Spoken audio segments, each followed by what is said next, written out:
स्वागत है आप सभी का अपना प्यारा सा यूट्यूब चैनल तनवीर सर पर। आप सभी को मेरा प्यार भरा नमस्कार। दोस्तों, आज साइंस का सेट 10 है और इस सेट में साइंस से फिजिक्स यानी साइंस में सिर्फ फिजिक्स से हमने वेरी वेरी इंपॉर्टेंट क्वेश्चन चुनकर लाया है और वो भी 20 ठो है। सिर्फ 20 क्वेश्चन पढ़ेंगे लेकिन वो भी सिर्फ फिजिक्स से ही है। चलिए क्वेश्चन शुरू करने से पहले मैं आप लोगों को एक चीज़ का रिक्वेस्ट करूँगा कि अभी तक आप जो चैनल को जो है इसको क्या नहीं किए भाई? सब्सक्राइब नहीं किए हैं, तो प्लीज़ इसको सब्सक्राइब कीजिए, लाइक कीजिए, अपने दोस्तों को शेयर ज़रूर कीजिए। चलिए पहला नंबर क्वेश्चन देखते हैं। कहता है निम्नलिखित पदार्थों में कौन चुंबकीय पदार्थ नहीं है? ध्यान दीजिए यहाँ कह रहा है नहीं है। निम्नलिखित पदार्थों में कौन चुंबकीय पदार्थ नहीं है? तो भाई लोहा तो चुंबकीय पदार्थ है। बी में है निकेल, ये भी जो है चुंबकीय पदार्थ है। सी है पीतल, पीतल चुंबकीय पदार्थ नहीं है, इसलिए ऑप्शन नंबर सी इसका सही आंसर हो जाएगा पीतल। कोबाल्ट दिया है, तो कोबाल्ट भी चुंबकीय पदार्थ है। चलिए नेक्स्ट क्वेश्चन की तरफ बढ़ते हैं, क्वेश्चन नंबर 2। 2 नंबर क्वेश्चन कहता है विद्युत धारा का चुंबकीय प्रभाव किसने खोज निकाला था? तो ओर्स्टेड साहब ने विद्युत धारा का चुंबकीय प्रभाव का खोज निकाला था, इसलिए ये चीज़ आपको याद रखना पड़ेगा कि ओर्स्टेड ने, किसने भाई? ओर्स्टेड ने विद्युत धारा का चुंबकीय प्रभाव ओर्स्टेड ने खोजा था, इसलिए सही ऑप्शन इसका होगा ऑप्शन नंबर बी आंसर हो जाएगा ओर्स्टेड ने। चलिए नेक्स्ट क्वेश्चन की तरफ बढ़ते हैं, क्वेश्चन नंबर 3। 3 नंबर क्वेश्चन कहता है निम्नलिखित में किस वैज्ञानिक ने प्रयोग द्वारा सर्वप्रथम सिद्ध किया कि किसी धारावाही चालक पर चुंबकीय क्षेत्र बल लगता है? तो वह फैराडे साहब थे। ये आपको याद रखना पड़ेगा कि फैराडे ने प्रयोग द्वारा सर्वप्रथम सिद्ध किया कि किसी धारावाही चालक पर चुंबकीय क्षेत्र बल लगता है, इसलिए ऑप्शन नंबर सी इसका राइट आंसर हो जाएगा, फैराडे। चलिए नेक्स्ट क्वेश्चन की तरफ बढ़ते हैं, क्वेश्चन नंबर 4। 4 नंबर क्वेश्चन कहता है किसी प्रोटॉन का निम्नलिखित में कौन सा गुण किसी चुंबकीय क्षेत्र में मुक्त गति यानी कि फ्री, मुक्त का मतलब होता है फ्री, तो मुक्त गति करते समय परिवर्तित हो जाता है? तो ध्यान दीजिए यहाँ क्या कह रहा है, कौन सा गुण किसी चुंबकीय क्षेत्र में मुक्त गति करते समय परिवर्तित हो जाता है, मतलब जो चेंज हो जाता है। तो द्रव्यमान चेंज नहीं होता है, मतलब द्रव्यमान जो है वह परिवर्तित नहीं होता है, चाल भी परिवर्तित नहीं होता है, आवेश भी परिवर्तित नहीं होता है, लेकिन वेग परिवर्तित हो जाता है। इसलिए इसका right answer option number C होगा वेग, यानी किसी प्रोटॉन का जो है कौन-सा गुण? तो वेग जो है चुंबकीय क्षेत्र में मुक्त गति करते समय परिवर्तित हो जाता है। चलिए नेक्स्ट क्वेश्चन की तरफ बढ़ते हैं। Question number 5। 5 नंबर क्वेश्चन कहता है विद्युत मोटर परिवर्तित करता है, यानी कि विद्युत मोटर जो होता है इनमें से जो ऑप्शन दिया हुआ है इसमें से वह किसको चेंज करता है, किसको परिवर्तित कर देता है विद्युत मोटर? ऑप्शन ए कहता है यांत्रिक ऊर्जा को विद्युत ऊर्जा में। भई यांत्रिक ऊर्जा किसको कहते हैं ज़रा-सा यहाँ पे ध्यान देंगे आप। एक होता है गतिज ऊर्जा और एक होता है स्थितिज ऊर्जा। जब दोनों को मिला दिया जाता है तो वह यांत्रिक ऊर्जा बनता है। तो यांत्रिक ऊर्जा को विद्युत ऊर्जा में विद्युत मोटर नहीं बदलता है, जबकि वह विद्युत ऊर्जा को यांत्रिक ऊर्जा में बदलता है। यानी कि विद्युत मोटर किसको बदलता है भाई? विद्युत ऊर्जा को यांत्रिक ऊर्जा में बदलता है, इसलिए इसका सही आंसर होगा ऑप्शन नंबर बी। विद्युत ऊर्जा को यांत्रिक ऊर्जा में विद्युत मोटर परिवर्तित करता है। चलिए नेक्स्ट क्वेश्चन की तरफ बढ़ते हैं। Question number 6। 6 नंबर क्वेश्चन कहता है निम्नलिखित में किस या किन साधित्र या साधित्रों में, यानी कि साधित्र का मतलब हो गया उपकरण, मशीन, तो निम्नलिखित में किस मशीन या उपकरण या साधित्रों में विद्युत मोटर का उपयोग किया जाता है या उपयोग होता है, इस्तेमाल होता है? तो ऑप्शन ए कहता है विद्युत पंखा में, भाई विद्युत पंखा में भी इस्तेमाल किया जाता है। बी नंबर कहता है लेथ मशीन में, इसमें भी इस्तेमाल किया जाता है, उपयोग किया जाता है। लेथ मशीन का मतलब यह जो है लोहा को काटने वाला जो मशीन होता है वह लेथ मशीन कहलाता है। टेप रिकॉर्डर में, तो टेप रिकॉर्डर में भी किया जाता है। तो इसका सही आंसर होगा ऑप्शन नंबर डी, सभी में। क्या हो जाएगा भाई? सभी में। चलिए नेक्स्ट क्वेश्चन की तरफ बढ़ते हैं। क्वेश्चन नंबर 7, 7 नंबर क्वेश्चन कहता है विद्युत चुम्बकीय प्रेरण की खोज किसने की थी? या क्या कहता है?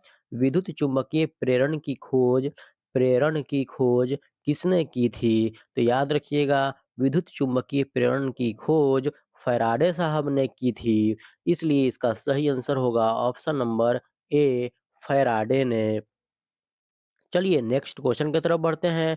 क्वेश्चन नंबर 8, 8 नंबर क्वेश्चन कहता है विद्युत जनित्र परिवर्तित करता है। भाई जनित्र का मतलब होता है आम भाषा में जिसे आप जनरेटर कहते हो। तो विद्युत जनित्र यानी कि विद्युत जनरेटर जो होता है जिससे विद्युत पैदा की जाती है, शादी ब्याह में विद्युत का ये जनरेटर का ही इस्तेमाल किया जाता है, वही विद्युत जनित्र होता है। तो विद्युत जनित्र आखिर किसको परिवर्तित करता है? ऑप्शन ए कहता है यांत्रिक ऊर्जा को विद्युत ऊर्जा में। भई इसका राइट आंसर यही हो जाएगा कि यांत्रिक ऊर्जा जो होता है उसको विद्युत ऊर्जा में बदलता है कौन? तो विद्युत जनरेटर जो होता है वह। लेकिन विद्युत ऊर्जा को यांत्रिक ऊर्जा में कौन बदलता है? तो विद्युत मोटर बदलता है। यहाँ पे विद्युत जनित्र पूछ रहा है, विद्युत जनित्र किसमें चेंज कर देता है? तो विद्युत जनित्र यानी जनरेटर यांत्रिक ऊर्जा को विद्युत ऊर्जा में बदल देता है, परिवर्तित कर देता है। इसलिए सही आंसर इसका ऑप्शन नंबर ए हो जाएगा। चलिए नेक्स्ट क्वेश्चन की तरफ बढ़ते हैं। क्वेश्चन नंबर 9, 9 नंबर क्वेश्चन कहता है विधुन्मय तार यानी लाइव वायर सामान्यतः होता है। विधुन्मय तार, जिंदा तार, लिव वायर इसको इंग्लिश में बोलते हैं, सामान्यतः होता है। इसको आम भाषा में आप बोलते हैं गरम तार, यानी ठंडा तार और गरम तार बोला जाता है। जिसमें एक गरम तार होता है, गरम तार अक्सर लाल रंग का ही होता है, जिसमें हमेशा करंट रहता है, विद्युत धारा जिसमें प्रवाहित होता है वह लाल रंग का होता है, गरम तार जिसको बोलता है। लेकिन असल जो है उसको विधुन्मय तार बोला जाता है। इसलिए सही आंसर होगा ऑप्शन नंबर बी, लाल रंग।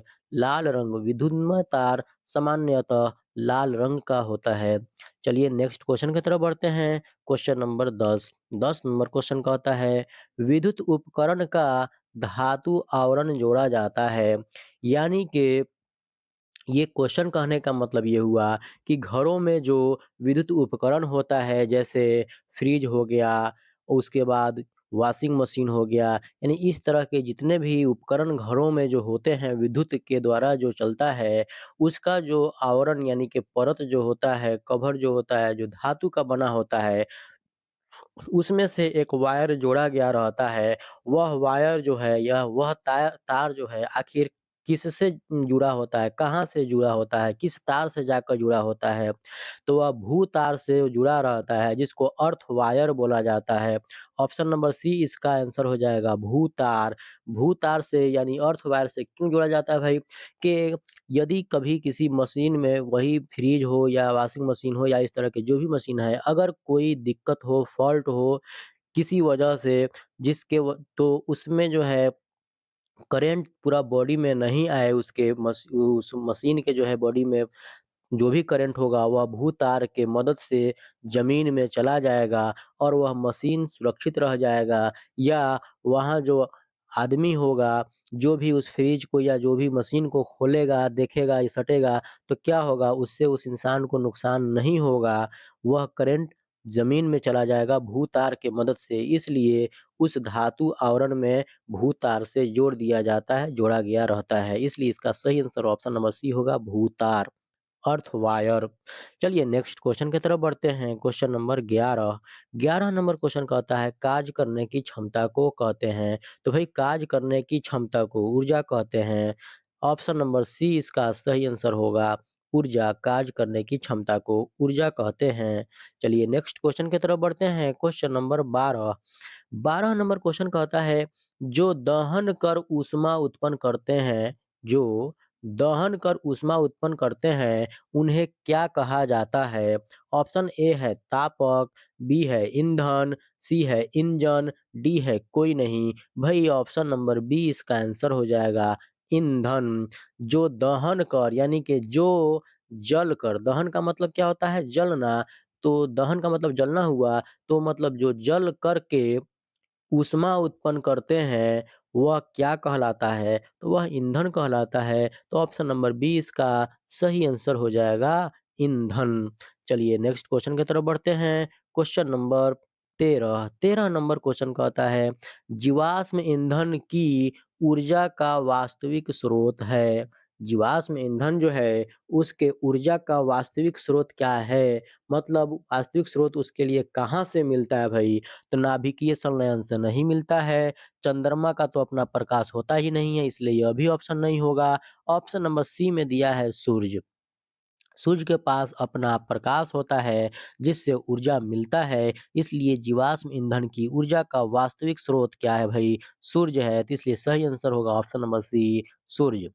चलिए नेक्स्ट क्वेश्चन की तरफ बढ़ते हैं। Question number 14। 14 नंबर क्वेश्चन कहता है, सौर ऊर्जा को सीधे विद्युत में बदलने वाली युक्ति है, यानी कि उपाय है, यानी कि आखिर कौन सा इसमें जो है मशीन है या जो भी उसका उपाय है, वह क्या है कि सौर ऊर्जा यानी कि सूर्य से जो हमको ऊर्जा मिलता है, जिसको आप धूप बोलते हो, तो उसको सीधे विद्युत में बदलने वाला यंत्र क्या कहलाता है? तो ऑप्शन ए है सौर कुकर। भाई कुकर से नहीं होता है, कुकर में तो खाना बनता है। ऑप्शन बी है सौर सेल। अब सौर सेल जो है, यहाँ ऑप्शन सी है दोनों और एक है कोई नहीं। तो ऑप्शन नंबर बी है सौर सेल। और सौर सेल को आम भाषा में जिसको आप लोग बोलते हैं सोलर, तो सोलर के द्वारा क्या होता है, धूप को, सूर्य से आने वाले प्रकाश को सीधे विद्युत ऊर्जा में बदली जाती है, विद्युत में बदल दिया जाता है, वह सौर सेल है यानी कि सोलर। इसलिए ऑप्शन नंबर बी इसका सौर सेल हो जाएगा राइट आंसर। सौर कुकर नहीं होगा। सौर कुकर में धूप के द्वारा ही खाना बनाया जाता है और यह पहाड़ी इलाका में यूज किया जाता है। यहाँ ऑप्शन होगा सौर सेल, ऑप्शन नंबर बी होगा सौर सेल यानी कि सोलर। चलिए नेक्स्ट क्वेश्चन की तरफ बढ़ते हैं। Question number 15। 15 नंबर क्वेश्चन कहता है, सौर सेल बनाने के लिए उपयोग में लाया जाने वाला पदार्थ है। सौर सेल यही जो अभी हमने चर्चा किया, सोलर जो बनता है उसके लिए उपयोग में जलाया जाने वाला कौन सा पदार्थ है, यानी किस पदार्थ से ज़्यादातर सोलर को बनाने में किस पदार्थ का ज़्यादातर इस्तेमाल किया जाता है? तो वह सिलिकॉन होता है, कार्बन नहीं होता है। कार्बन तो सभी हर चीज़ में मौजूद होता है, लेकिन यहाँ पे उपयोग यानी जिससे बनाया जाता है, वह सिलिकॉन होता है और सिलिकॉन में कार्बन, कार्बन हर चीज़ में मौजूद होता है, इसलिए यहाँ पे कार्बन नहीं बल्कि सिलिकॉन होगा। सौर सेल बनाने के लिए सिलिकॉन का उपयोग किया जाता है, यह काफ़ी महँगा भी होता है, इसीलिए सोलर जो होता है वह महँगा मिलता है, उसका कीमत ज़्यादा होता है, इसलिए ऑप्शन नंबर इसका बी हो जाएगा सिलिकॉन। सौर सेल बनाने के लिए उपयोग में लाया जाने वाला पदार्थ है सिलिकॉन। चलिए नेक्स्ट क्वेश्चन की तरफ बढ़ते हैं। Question number 16। 16 नंबर क्वेश्चन कहता है, इनमें कौन ऊर्जा का नवीकरणीय स्रोत है? भाई ऊर्जा का नवीकरणीय स्रोत, नवीकरणीय का मतलब ये हुआ कि जो कभी खत्म होने वाला नहीं हो, कितना भी इस्तेमाल क्यों नहीं कर लिया जाए, कितना भी उसका उपयोग क्यों नहीं किया जाए, फिर भी वह खत्म नहीं होगा, खत्म होने वाला नहीं है, वह नवीकरणीय स्रोत कहलाता है। आखिर किस स्रोत से, ऐसा कौन-सा स्रोत है जो कभी खत्म होने वाला नहीं है, जिससे हमको ऊर्जा मिलता है? देखते हैं ऑप्शन ए है कोयला। भई कोयला तो खत्म हो जाने वाला पदार्थ है। पेट्रोलियम, पेट्रोलियम पदार्थ भी एक समय आएगा जिस पे खत्म हो जाएगा, क्योंकि यह जो है लाखों करोड़ वर्षों में एक बार जो है यह बनता है, इसलिए यह भी एक समय में खत्म हो जाएगा, फिर उतना समय लगेगा, इसलिए यह भी नवीकरणीय स्रोत नहीं है, अनवीकरणीय स्रोत है। ऑप्शन नंबर सी है सूर्य, तो इसका सही आंसर हो जाएगा सूर्य। सूर्य से जो ऊर्जा मिलती है, वह कभी खत्म होने वाला नहीं है, इसलिए यह नवीकरणीय स्रोत है। किसका? तो ऊर्जा का। ऑप्शन नंबर सी इसका राइट आंसर हो जाएगा। चलिए नेक्स्ट क्वेश्चन की तरफ बढ़ते हैं। Question number 17। 17 नंबर क्वेश्चन कहता है, इनमें कौन ऊर्जा का अनवीकरणीय स्रोत है? अभी-अभी हमने चर्चा किया नवीकरणीय पर, अनवीकरणीय के बारे में भी हमने बताया, लेकिन यहाँ इस क्वेश्चन में पूछ रहा है, इनमें कौन ऊर्जा का अनवीकरणीय स्रोत है? मतलब ये हुआ जो खत्म हो जाने वाला है। भई ऑप्शन नंबर ए है पवन, पवन का मतलब है हवा, वायु, तो यह खत्म होने वाला नहीं है, यह नवीकरणीय स्रोत हो गया। बी नंबर है बहता पानी, भई यह भी नवीकरणीय स्रोत में आ जाएगा क्योंकि यह भी खत्म होने वाला नहीं है। ऑप्शन नंबर सी है सूरज, तो सूर्य तो अभी-अभी आपने पढ़ा कि यह नवीकरणीय स्रोत है। ऑप्शन नंबर डी है पेट्रोलियम, भई पेट्रोलियम के बारे में भी हमने अभी-अभी बताया आपको कि यह लाखों करोड़ों वर्षों में बनने वाला पदार्थ है, पेट्रोलियम पदार्थ, और यह एक समय आएगा जब यह खत्म हो जाएगा, इसलिए यह क्या है? अनवीकरणीय स्रोत है। Option number D petroleum. चलिए नेक्स्ट क्वेश्चन की तरफ बढ़ते हैं। Question number 18। 18 नंबर क्वेश्चन कहता है, बायोगैस का मुख्य घटक है। बायोगैस जो होता है उसका मुख्य भाग इनमें से कौन होता है? सबसे इम्पोर्टेंट जो है चीज़ इसमें जो है पदार्थ जो है कौन ऐसा होता है, इसमें इम्पोर्टेंट गैस कौन होता है बायोगैस में? तो देखते हैं ऑप्शन नंबर ए ऑक्सीजन, यह नहीं होता है। बी है नाइट्रोजन, यह भी नहीं होता है। सी है मीथेन, तो मीथेन होता है। ऑप्शन नंबर सी मीथेन, जिसका फॉर्मूला होता है CH4। क्या होता है भाई? CH4। मीथेन का फॉर्मूला होता है CH4, रासायनिक सूत्र होता है CH4, और बायोगैस का यह मुख्य घटक होता है कौन? तो मीथेन। इसलिए इसका सही आंसर होगा ऑप्शन नंबर सी मीथेन। चलिए नेक्स्ट क्वेश्चन की तरफ बढ़ते हैं। Question number 19। 19 नंबर क्वेश्चन कहता है, किसी भारी नाभिक के दो अपेक्षाकृत छोटे नाभिकों में टूटने की क्रिया को कहते हैं। यानी जो भारी नाभिक होते हैं, अगर वह एक जो है छोटे-छोटे 2 नाभिक में जो है नाभिकों में टूट जाएगा, तो टूटने की क्रिया क्या कहलाएगा? तो वह नाभिकीय विखंडन होता है। विखंडन का मतलब होता है टूटना, तो वह नाभिकीय विखंडन कहलाएगा। इसलिए ऑप्शन नंबर बी होगा नाभिकीय विखंडन। ऑप्शन नंबर बी नाभिकीय विखंडन। चलिए नेक्स्ट क्वेश्चन की तरफ बढ़ते हैं। Question number 20। 20 नंबर क्वेश्चन कहता है, दो हल्के नाभिकों के जुड़कर एक भारी नाभिक बनने की क्रिया को कहते हैं। दो हल्के नाभिकों के जुड़कर एक भारी नाभिक बनने की क्रिया को कहते हैं।